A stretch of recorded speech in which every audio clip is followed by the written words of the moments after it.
네, 강프로입니다. 자, 알테오젠 보겠습니다. 자, 오늘 5%대 하락해서 끝났습니다. 자, 어저께는 신고가를 만들었죠. 신고가를 만든 이후에 매물 소화 과정이 다시 시작됐다. 자, 그리고 제가 고가 돌파 이후에는 약간 좀 쉬어가야 된다고 이야기를 드렸었던 내용이 오늘 좀 강하게 나왔는데, 자, 일단 알테오젠이 움직이는 이유에 대해서는 제가 자주 설명을 드렸습니다. 일단 첫 번째, 움직이는 이유는 앞으로 좋아질 만한 내용들. 그리고 그 첫 번째를 머크가 만들어줬죠. 뭐 사실상 머크가 계약을 했죠. 그리고 그 규모가 역대급이에요. 4.7조 원 규모. 물론 이번에 아스트라제네카하고도 계약을 한 내용이 있지만 머크에 비할 바는 아닙니다. 금액 측면에서. 근데 아스트라제네카하고 계약한 내용을 보면 굉장히 범용적으로 작용을 하거든요. 무슨 얘기냐면 머크하고의 계약권에 대해서는 키투루다에 국한됩니다. 이걸 키투루다 SC라 그러죠. 이것만 가지고도 연간 1조 원 정도의 이익을 실현할 수 있다. 그러면 이 실현할 수 있는데 앞으로 실적이 좋아질 텐데 중간에 왜 조정을 받았을까? 이건 어쩔 수 없다. 왜? 자, 생각을 해보세요. 주식시장은요, 철저하게 선반영됩니다. 이 선반영되는 과정이 있기 때문에 주가가 올라가는 거예요. 올라가는 상황이 나왔다? 그러면 지금의 실적보다 앞으로의 실적이 더 좋아지는 것을 의미를 합니다. 지금의 실적보다 앞으로의 실적이 더 좋아진다? 그럼 지금의 실적은 어떻다는 거예요? 좋지 않다는 거죠. 자, 그걸 제가 이해를 돕기 위해서 하이닉스를 가지고 이야기를 드릴게요. 전체적으로 고가를 제가 간다고 말씀드렸고, 그리고 실제 고가에 도달을 했고, 그리고 나서 오늘 5% 정도 하락이 됐기 때문에 이제 끝난 거 아닌가, 그런 생각을 하실 것 같아가지고 제가 전체적으로 다시 점검하는 겁니다. 자, 하이닉스의 움직임을 보면 어떻습니까? 7월달, 24년 7월이죠. 24년 7월 달에 25만 원 정도의 주가를 형성을 했죠. 자, 이때 당시의 실적보다 지금 실적이 더 좋아요. 자, 그러면 바닥부터 시작해가지고 한 7만원, 8만원 정도부터 시작해서 1년 정도의 기간 동안 23년도에 14만원까지 올랐습니다. 이때 당시 23년도의 실적은 어땠을까? 내용을 보면 적자예요. 7.7조 원 정도의 적자를 봤다는 거죠. 자, 그러면 지금의 실적이 훨씬 더 좋다는 겁니다. 그런데도 불구하고 지금의 주가 상승폭은 실적이 더 좋고 이익의 규모 자체가 거의 뭐 역대급으로 늘어났고 창사 이래 최고 실적을 냈는데도 불구하고 여기 7월 달의 주가보다 지금이 더 낮은 위치에 있다. 왜 그럴까요? 실적보다 주가가 더 먼저 올라왔기 때문에. 자, 그러면 알테오젠도 마찬가지죠. 알테오젠은 지금의 실적을 보면요, 적자입니다. 쭉 이렇게 보면, 그쵸? 적자예요. 그리고 올해 250억 정도의 흑자 전환에 성공했다고 발표를 하기는 했습니다. 실제 그렇게 나오기도 했고요. 그런데도 불구하고 시가총액 대비해서 본다면 지금의 상황은 어때요? 아주 좋지 않은 실적이다. 시가총액이 훨씬 더 높다. 시가총액이 25조 가까이 되는데 지금 이익에 대한 규모가 250억 밖에 안 된다? 그러면 사실상 말도 안 되죠. 이 PER 몇 배입니까 이거? 거의 한 1000배 정도 되죠. 그러면 우리가 여기서 봐야 되는 부분이 뭘까요? 주가는 선반영된다. 가격이. 그럼 가격이 올라가는 게 뭐가 필요해? 돈이 필요하다. 돈은 어디로 간다? 실적이 지금 좋은 게 아니라 앞으로 좋아지는 쪽. 자, 그럼 여기서 추가적으로 실적이 좋아질 수 있었던 내용이 뭐냐? 예를 들어서 그래요. 하이닉스 같은 경우에도 주가가 여기서 안 빠지잖아요. 한국 시장이 그렇게 안 좋았는데도 불구하고 왜 안 빠질까요? 이 밑에서는 그쵸? 미래 가치를 반영하는 최대치가 25만 원. 하이닉스 기준입니다. 25만 원이고 25만 원 이상으로 올라가기 위해서는 실적이 예상치에 대한 실적이 나온단 말이죠. 예를 들어서 알테오젠 같은 경우에도 예상치가 26년부터는 연 1조 원 정도에 달합니다. 이 정도가 갔을 때 40만 원, 50만 원, 60만 원대까지 올라갔을 때 주가가 받칠 수 있는 거예요. 제가 왜 60만 원까지 이야기를 드렸느냐? 키트루다에 대한 판매량만 가지고도 키트루다는 10년 이상 판매가 되어 왔었기 때문에 키트루다, 머크의 키트루다의 판매량만 가지고도 그 로열티 수입만으로도 알테오젠의 이익 규모는 1조 원에 달합니다. 그러면 여기까지 주가가 거의 한 4조에서 5조 정도의 평가를 받고 있다가 지금 5배 뭐 6배, 7배씩 더 올라와서 25조 이런 식으로 주가 반영이 된 거잖아요. 이 정도의 가격대를 달성하기 위해서, 그렇죠? 유지하기 위해서는 최소한 1조 원 정도의 이익 규모가 나와야 된다. 그러면 아스트라제네카하고 실제 2.5조 정도의 규모의 계약을 체결을 했는데 이 정도 했을 때 우리가 볼 수 있는 내용은 뭘까요? 키트루다 플러스, 그렇죠? 즉 1조 원 플러스 추가 나올 수 있는 법령적인 부분. 근데 머크는 키트루다 단독이고요. AZ, 아스트라제네카는 법령적으로 사용하죠. 그 범위가 굉장히 넓습니다. 계속해서 기대감을 높일 수 있는 재료가 나온 겁니다. 그럼 제가 아까 전에 말씀드렸었죠. 떨어졌을 때는 뭐가 나오느냐. 자, 보세요. 머크와의, 그쵸? 머크와의 계약은 확정적이다. 즉, 하이닉스에서 앞으로 26년, 27년도까지 HBM이 완판된다는 건 확정적이다. 그렇기 때문에 기대치를 못 넘었어요. 하이닉스가 넘더라도 그렇게 그 넘는 규모 자체가 크지 않았습니다. 그러면 하이닉스가 25만 원 이상으로 올라가지 못했었던 거 오케이. 왜? 기대치를 훨씬 더 크게 상회를 했어야 되거든요. 완벽하게 서프라이즈가 나왔어야 돼요. 근데 그게 아니라 기대치를 거의 수렴한 정도였다. 근데 실적이 나쁜 건 아니란 말이죠. 그래서 25만 원부터 주가 빠지기 시작하니까 어디까지 빠집니까? 15만 원까지 빠지죠. 그렇죠? 대략 한 30% 이상 주가 하락이 나왔습니다. 그럼 여기는 뭐예요? 기대감이, 그렇죠? 기대감을 달성을 하기는 했지만 앞으로도 실적이 좋아지니까 굳이 여기 이하로 떨어질 필요가 없는 거죠. 이런 부분을 알테오젠으로 적용을 시켰을 때, 그렇죠? 키트루다에 대한 판매량이 저격이 됐기 때문에 굳이 30만 원을 하회해서 하락 추세로 전환시킬 이유가 없었던 겁니다. 그러면 이쪽 구간에서는 누가 들어와요?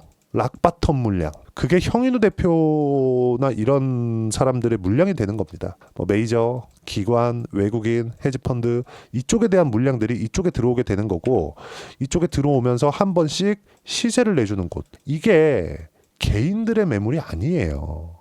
다시 말씀드리지만 보세요.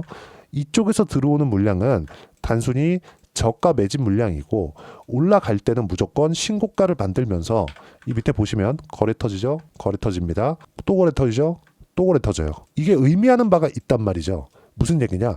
가격이 선반영하는데 가격이 올라가기 위해선 돈이 몰려야 되고 돈이 몰리는 과정에서 그쵸? 뭐 석 달, 넉 달, 뭐 길면 6개월, 1년 이렇게 물려있는 물량들이 풀리는 구간들이 있단 말입니다. 그게 신고가 구간이고 그게 지금이에요.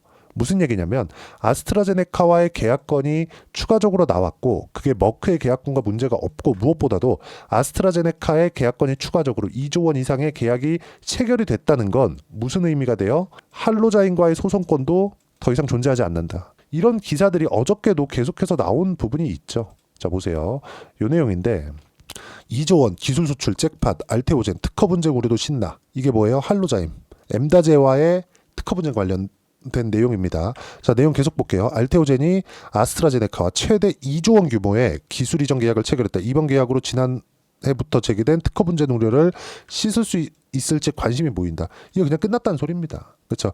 제가 원래 이 내용은 계속해서 뭐 꼬아서 얘기하고 뭐 이렇기 때문에 잘 뭐 본 편이 아니에요. 근데 이런 내용들을 꼭 보셔야 되는 게 자 보세요. 아스트라제네카도 빅파마입니다. 근데 빅파마가 법령적인 계약을 하는 데 있어서 그리고 그 규모가 2조 원에 달하는데 여기서 특허 관련된 문제가 만약에 있었다면 계약을 할까요? 하지 않죠. 그리고 또 하나 실전에 들어와서 봤을 때 주가의 움직임을 보고 봤을 때 형인우 대표가 굳이 구태여 여기 11월 21일 날 그쵸? 쭉 올려서 보면 나와 있는 내용입니다. 보세요. 그쵸? 형인우 4.78% 그리고 0.23% 더해서 11월 21일 날 정확하게 저가의 매수 구간이 나왔죠. 근데 이건 형인우 대표가 일부러 물리려고 들어온 물량입니다. 이 사람도 아무리 1조 원 이상의 규모로 주식 투자를 하고 있다곤 하지만 저가를 정확하게 잡을 수 없어요. 그러면 이 구간에서 우리가 딱 하나만 보자 이겁니다. 신고가를 넘었다. 앞으로 실적은 좋아질 수밖에 없다.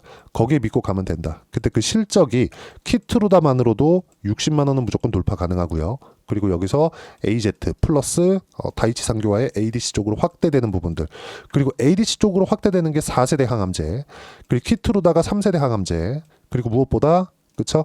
AZ 쪽으로 법령적으로 나가면 기존에 있었던 항암제까지 다 먹을 수 있다. 즉 제형은 간편하게 적용이 가능합니다. 하지만 그 특허는 알테오젠에 있기 때문에 이런 부분을 고려하면 앞으로 한 10년 정도는 충분하게 해먹을 수 있다는 점, 그리고 이런 부분들을 주가는 반영하고 있다. 이게 뭐 특정한 약품을 개발해서, 예를 들어서 이런 겁니다. 유한양행 같은 경우에 제가 오늘 샀는데, 유한양행은 레이저 티닙 하나예요. 이렇다 보니까 법령적이지 못하죠. 레이저 티닙을 제가 폄하하는 게 아니라 법령적이지 못한 부분이 있고, 이게 FDA 문턱, 항암제 중에서, 한국에서 만든 항암제 중에서 FDA 문턱을 처음으로 넘었습니다. 그런데도 불구하고 주가 상승이 올라가다가 시장 꺾이니까 같이 꺾이는, 제한적이잖아요. 추세는 유지를 하지만 다시 올라갈 거예요. 근데 우리가 알테오젠에 주목해야 되는 이유는, 알테오젠은 SC 제형, 즉 ALT 비포 하나만으로 어떻게 돼요? 다른 항암제와 모두 연계가 가능한 짓거리를 하고 있습니다. 굉장히 특이한 케이스죠. 그리고 여기서 ADC 쪽은 앞으로 차세대 항암제예요. 항체 약물 접합체. 자, 그러면 한 가지만 딱 보셨으면 좋겠는 게, 60만 원까지 올라가는 건 100%다. 그리고 100만 원 이상 올라갈 수 있는 내용들을 다이치 상교와 이번에 AZ 쪽으로 계약이 체결되면서 100만 원 이상도 열어놔야 된다. 하지만 주가는 등락이 심할 겁니다. 22평가 너무 벌어지면 매도 구간을 잡는 게 아니라 그때그때 상황에 맞춰서 뭐 물량을 조금씩 줄인다거나 이런 정도의 움직임을 가져가야 되는 거지, 알테오젠을 지금 전체적으로 다 매도하고 간다? 저도 실제, 저는 제가 직접 매매를 하니까 뭐 전체적으로 이 꼭지에 있는 부분은 포기하려고 노력을 하고요. 시가를 다시 돌파를 해서, 즉 고가를 다시 돌파를 해서 신고가를 만드는 이 구간에서는 계속해서 붙으려고 노력을 하고 있습니다. 그리고 하락했을 때 모두 버리고 확인하는 구간에서 다시 매수 구간을 잡는 것처럼 항상 확인하고 매수를 해야 될 필요가 있습니다. 그래야 보유가 되는 거예요. 지금 현재 어저께는 한 30% 정도 수익 구간을 넘어갔다가 오늘 5% 빠져서 25%대, 거의 뭐 한 26, 27%대 정도까지 내려와 있는데, 저는 다시 매수 타점을 잡을 생각이고, 떨어지는 부분에서 내가 바닥을 잡겠다고 들어가는 게 아니라 다시 확인하는 과정에서 매수를 할 겁니다. 여기서 공매도 관련된 3월 31일부터, 그쵸, 3월 말부터 공매도가 재개가 되죠. 공매도는 주가 상승을 폭발적으로 만드는 효과가 있습니다. 근데 여기에 앞서서 뭐가 있냐면, 공매도를 먼저 쳐야 돼요. 그렇기 때문에 어떤 부분이 발생할 수 있어요? 그 공매도 물량, 즉 숏 커버링이나 숏 스퀴즈가 나오기 전에 공매도 물량을 채워야 되는 그런 과정이 조금은 필요할 거다. 그리고 이건 기계적인 내용으로 들어오는 거기 때문에 알테오젠에 대한 전망, 공매도와 알테오젠에 대한 전망하고 상관이 없다. 무슨 얘기냐면요, 주가는 미래 가치를 반영하는데 알테오젠은 지금 미래 가치를 반영하는 그 과정에서 주가가 실적보다 월등히 높은 상황이 벌어졌단 말이죠. 이 월등히 높은 상황에서는 우리가 고평가라고 인식이 됩니다. 근데 어떤 종목이든, 제가 아까 전에 하이닉스 보여드렸잖아요. 8조 원에 가까운 적자를 보고 있는데도 불구하고 주가가 50조가 넘게 올랐어요. 의미하는 바가 뭐예요? 선반영된다. 끝입니다. 즉 공매도가 들어오더라도 주가에 미치는 영향은 크지 않다. 하지만 등락 구간을 만들면서 우리한테 기회를 더 많이 줄 수 있다. 이 구간에서 타점이 가장 중요하고, 타점을 이해하기 위해서는 시장에 대한 판단이 필요한데, 시장도 선반영되기 때문에 여기 미증시에 대한 부분입니다. 고가부터 15% 정도 빠졌는데 나스닥이에요. 하락하는 상황은 경기 침체 이슈. 하지만 경기 침체는 오지 않았다. 그렇죠? 이제는 오늘 FOMC가 있는데 FOMC 이후에 반등 구간을 서서히 만들어 갈 거다. 하지만 등락은 심할 거예요. 뭐 4월달 초반 정도는 지나야 하지 않을까. 트럼프의 그 상호관세, 그쵸? 상호관세 부분이 4월 2일인가부터 시작이 되니까 4월 2일부터는 불확실성이 많이 해소가 될 겁니다. 그리고 목적하는 바가 있어요. 그 부분에 대해서는 채권 관련된 내용이라서 얘기를 쭉 드리면 너무 길어질 것 같아서 패스하고 다음에 시간이 날 때 제가 이야기를 드리도록 하겠습니다. 그리고 아까 전에 말씀드렸었던 내용처럼 여기 알테오젠에 대한 실시간 타점, 그리고 시장에 대한 판단은 여기 소통방에서 무료로 공유를 해드리고, 실제 종목에 대한 타점도 함께 공유해드리고 있습니다. 오늘 같은 경우에 아까 전에 말씀드렸죠? 유한양행, 그쵸? 8시 55분 제가 매수 타점을 드렸고요. 그리고 밑에 하나시스템 이미 10% 정도의 수익 구간에 있는데 오늘도 새로 매수하라고 이야기를 드렸습니다. 분할로 계속해서 매수해 가고 있고, 두산에너빌리티는 최근에 신고가 구간까지 갔다가 떨어지고 다시 등락하는 과정에서 확인하는 차원에서 매수 구간을 잡아드렸고요. 그리고 이 내용들은 모두 다 주도주군에 포함된다. 제가 계속 말씀드리는 내용이, 보세요. 코스닥 하락, 바이오 약세 영향이다. 미용까지 포함해 약세를 보였다. 시장이 하루하루 다르게 진행된다. 단 결은 같다. 선반영되는 결. 그리고 요 며칠 한한령 해제 기대감이 작용하면서 화장품 등이 좀 올렸는데 시세는 ODM 쪽으로 몰렸기 때문에 화장품 쪽도 아직까지는 매수할 수 있는 상황이 아닙니다. 알테오젠은 5% 하락했지만 고가 저항 받고 있다는 부분, 그 부분에 대해서 제가 이야기를 드렸고, 하나오션 같은 경우에는 제가 신고가 구간, 트럼프 당선 이후에 신고가를 만들었고 신고가 구간에서 한 달 동안 매수한 결과 50%대 수익 구간을 만들어냈고요. 이따 제가 계좌를 열어서 확인시켜 드리겠습니다. 알테오젠 현재 이건 제가 오타 친 건데 25% 정도 수익 구간에 있고 몽땅 보유 중에 있습니다. 문제는 주도주 변화 없다. 무조건 주도주 하자. 현재 주도 섹터 바이오, 원전, 조선, 로봇, 방산 여기 안에서만 매매하고, 그리고 이번 주 중에 빠르면 목요일, 금요일이라도 반도체 쪽으로 조금씩이라도 넣어야 됩니다. 오늘 제가 삼성중공업을 한 16% 정도 수익 구간으로 팔았기 때문에 이따 확인시켜 드릴게요. 이 자금을 옮긴다고 보시면 됩니다. 그리고 조선주도 끝이 아니라 다시 조정을 받고 확인하는 과정에서 다시 매수해야 된다. 그런 부분들도 알테오젠에 대한 실시간 타점, 그리고 시장에 대한 내용과 함께 소통방에서 무료로 공유를 해드리고 있으니까 구독과 좋아요 눌러주시면 무료 입장 가능하고요. 입장 링크를 공유해드릴 수 있게 여기 010-8713-1916으로 구독이라고 문자 보내주시면 소통방 입장 링크를 순차적으로 공유를 해드리도록 하겠습니다. 자, 그리고 소통방에서 진행하는 내용을 그대로 따라왔을 때 어느 정도까지 수익을 볼 수 있는지 조회를 눌러가면서 보여드릴게요. 실제 제 계좌 내용을 오픈하는 겁니다. 어때요? 16%의 수익 구간. 계속해서 수익 구간 만들어내고 있죠. 주식시장은 이렇게 추세를 유지하고 있는 데서 수익 구간이 나온다. 그리고 알테오젠 마찬가지입니다. 알테오젠. 자, 내용 보시면 제가 여기 그렇죠? 24년도에도 계속해서 매매한 결과 쭉 보시면 30%대 수익 구간 꾸준하게 만들어냈고요. 이번에 2월달 1월 말에도 32만 5천원, 35만 2천원 그렇죠? 계속해서 매수한 결과 지금 25%대 수익 구간에 있습니다. 그리고 이 모든 내용은 소통방에서 무료로 공유를 해드리고 있다는 점 하나만 더 보겠습니다. 아까 전에 말씀드렸었던 한화오션이나 이런 종목군들 어때요? 그렇죠? 50%대 수익 구간 모두 신고가 구간에서 공략을 했다는 점, 이 모든 내용을 소통방에서 시장에 대한 판단할 수 있도록 시장에 대한 내용과 함께 무료로 공유를 해드리고 있으니까 구독과 좋아요 눌러주시고요. 댓글 하나씩 달아주시고 입장 링크를 공유해드릴 수 있게 010-8713-1916으로 구독이라고 문자 보내주시면 소통방 입장 링크를 순차적으로 공유를 해드리도록 하겠습니다. 무조건 가격이 중요하기 때문에 그쵸? 가격에 대한 이해가 되었을 때 어떻게 돼요? 이런 정도의 수익 구간을 만들어낼 수 있다는 점. 그리고 이 모든 내용들은 이론상에 대한 부분이 필요합니다. 그 이론상에 대한 부분은요. 여기 알테오젠의 단기 보유 전략. 단기는 2주입니다. 2주 동안 내가 어떻게 수익 구간을 만들 것인지 그 부분이고 2주 안에 수익 구간을 만들기 위해서는 가격에 대한 부분 너무 중요하고요. 가격에 대한 이해가 되었을 때 주도주, 신고가 두 가지 내용이 파악이 될 텐데 이 두 가지 내용 모두 다 무료로 공유를 해드리도록 할 테니까 구독과 좋아요 눌러주시고요. 댓글 하나씩 달아주시고 010-8713-1916으로 알테오젠이라고 문자 보내주시면 단기 가격 전략 함께 공유해드리도록 하겠습니다.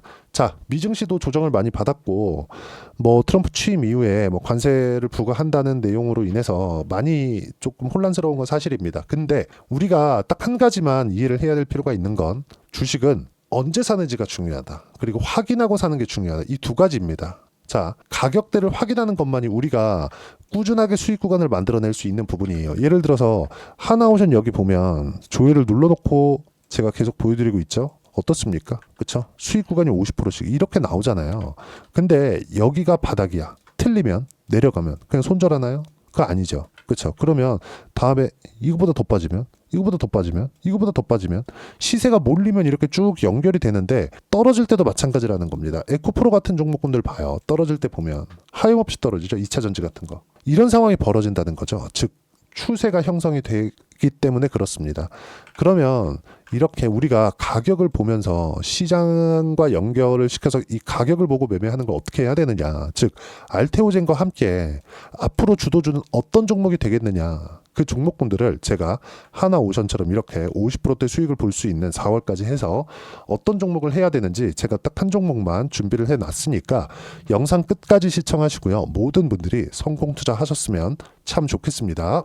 자, 여전히 시장은 녹록지 못합니다. 이런 상황이 벌어지는 건 어쩔 수 없습니다. 이런 상황에서도 수익이 나는 종목들의 구조는 변하지 않습니다. 즉 대시세 종목에 대한 구조는 변하지 않는다는 거고, 실제 제가 소통방에서 지속적으로 이야기를 드리고 있는 내용도 대시세 종목이나 시장 주도주를 공략하는 건 철저하게 가격 분석을 하라고 이야기를 드리고, 가격 분석 이후에는 이슈에 대한 파악, 그리고 이슈를 파악하고 나서는 다시 내가 얼마에 매수할지 그 타점에 대한 부분을 지속적으로 언급을 하고 있습니다.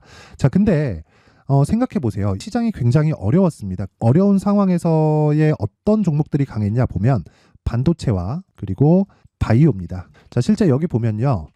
HLB에 제가 실제 매매한 내용을 띄워놓고 보여드리고 있는데, 1월 22일부터 매매를 시작해서 4일 동안 31%의 수익 마감이 됐고요. 그리고 여전히 신고가 종목입니다. 자, 그리고 그 다음 어보브 반도체, 이름을 보시다시피 반도체 종목이죠. 그리고 AI 반도체는 지속적으로 강세를 보이고 있습니다. 이 종목도 신고가를 먼저 달성한 이후에 제가 21%의 단기간에 21%의 큰 수익을 내고 마감이 됐습니다. 다시 재공략을 준비하고 있고, 이런 부분은 소통방에서 다 공유를 해드립니다. 자, 그리고 코세스. 자, 코세스 같은 종목도 당연히 그쵸, 신고가 종목이고요. 그리고 반도체 종목입니다. 이 종목도 영업일 기준에서 이틀 동안 대략 한 15%의 수익 마감이 됐습니다. 내용을 한번 보시면 어떻습니까? HLB를 포함해서 뭐 30%, 20%, 뭐 15% 이런 식의 수익이 지속적으로 발생하고 있는데, 이 세 종목 모두 다 신고가 종목이고 1월 달에 시장이 약세를 보이고 있는 구간에서도 강했었던 그런 종목입니다. 특징점이 하나 있는데, 그 이슈에 앞서서 가격이 먼저 반영했다는 거죠. 그렇게 제가 가격을 먼저 보고 이슈에 대해서 파악하는 이유는 결과적으로는 큰 시세를 먹기 위한 사전 준비 작업입니다. 실제로 큰 시세를 먹기 위해서 사전 준비 작업을 했을 때 여기 레인보우 로보틱스 127%, 그리고 ISC 98%, 그리고 한미반도체 97%의 큰 수익을 내는 상황을 만들 수 있습니다. 어떤 식으로 소통방에서 진행됐는지, 그쵸? 그 상황을 제가 이야기를 드린 건데, 이런 상황도요, 당연히 신고가를 공략했을 때 가능한 겁니다. 자, 그러면 이번에도 마찬가지입니다. 그쵸? 정부 주도의 코리아 디스카운트 해소 방안이 2월 달에 발표를 하고요. 그리고 2월 달에 발표된 내용을 토대로 주가가 움직이는 게 아니라 이미 움직인 내용이 있죠. 실제 이 내용은 크게 중요한 게 아니라는 겁니다. 실제 움직인 내용을 보면, 자, 기아차입니다. 실제로 12월 달에 신고가를 만들어 놓고 정부에서 입김을 불어 넣으니까 순식간에 기아차를 포함해서 현대차 같은 거대 기업들의 주가가 2주도 채 되지 않아서 40% 정도의 큰 시세를 냅니다. 자, 그러면 우리는 어떤 종목을 봐야 될까요? 이슈를 파악해야 되는 것도 맞지만 철저하게 가격에 맞춰서 매매를 해야 되는 게 당연히 중요합니다. 정부가 주도하는 정책 방향이 있겠죠. 그 방향에 맞춰서 우리가 종목을 찾을 필요가 있다. 자, 그러면 답이 나왔습니다. 정부가 주도하는 방향에 맞춰서 제2의 기아차를 찾는 게 지금은 중요하다. 근데 정부 정책의 방향에 맞게 가자. 그랬을 때 앞서서 제가 보여드렸었던 내용인 여기 레인보우 로보틱스 127%, 그리고 ISC 98%, 그리고 한미반도체 97%와 같은 수익을 낼 수 있습니다. 물론 시간에 대한 부분은 최소 2주의 시간이 필요하고요. 그리고 최장 3개월 안에 끝내야 됩니다. 자, 기아차의 시세를 보셨던 것과 같이 2월 달에 정부 정책의 방향이 결정되고요. 바로 3월 달이면 시행입니다. 자, 그러면 우리는 거기에 맞춰서 당연히 종목을 찾아야 되고, 제가 제2의 기아차를 찾아놨습니다. 제가 아까 전에 소통방에서 이야기를 드렸었던 내용 다 공개를 해드렸는데, 그 내용처럼 종목만 받고 싶다 하시는 분들은요, 상단에 있는 제 전화번호로 대시세, 자, 대시세라고 문자를 보내주시면 정부 정책의 방향에 맞는 종목을 모든 분들에게 무료로 공개를 해드리도록 하겠습니다. 자, 제가 원하는 건 채널 성장이 목적입니다. 자, 그래서 구독과 좋아요 꼭 좀 부탁드리고요. 모든 분들이 정부 정책에 맞는 방향으로 매매를 이어가서 큰 수익 보셨으면 좋겠습니다.